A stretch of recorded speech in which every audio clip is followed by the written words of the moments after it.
大家好，欢迎收看扣码电竞。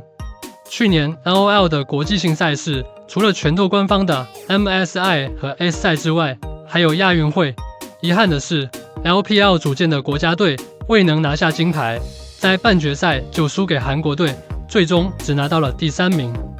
而今年 LOL 又将会新增一个国际性赛事，就是沙特即将举办的电竞世界杯。在很早之前就有过电竞世界杯的消息，简单来说就是各大电竞赛事都邀请各个国家的队伍来参加比赛。说到世界杯，大家第一时间想到的就是足球。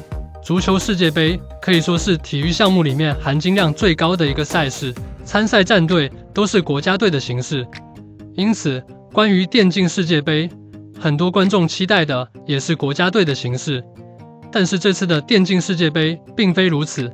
最近，国外媒体人 Jacob Wolf 给出爆料，今年在沙特首都利雅得举办的电竞世界杯将会包含 LOL 项目。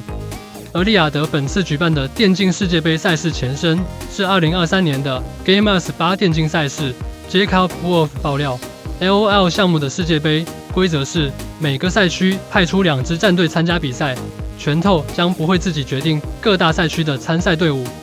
同时，拳头将会在内部邮件中要求各大赛区在7月份的第1周暂停所有赛事，也就是说，世界杯 LOL 项目的比赛将会在今年的7月份进行。根据爆料的信息来看 ，MSI 结束之后就是世界杯 LOL。本次电竞世界杯的参赛队伍将不会是国家队形式，依然是俱乐部战队参加。然后世界杯 LOL 项目是让各大赛区派出2支战队参加。根据以上信息来看，这次的电竞世界杯 LOL 项目的比赛与 MSI 非常相似。去年 MSI 就进行了赛事和规则改革，每个赛区派出2支队伍参加，分不同阶段来打比赛，最终决出冠军。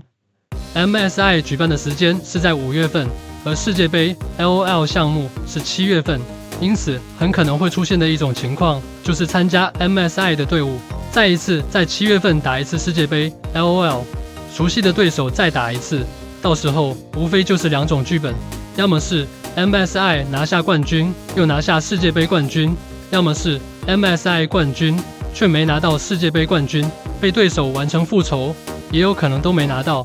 那 LPL 可就是再一次被打入低谷。不管是哪种情况，节目效果都能拉满。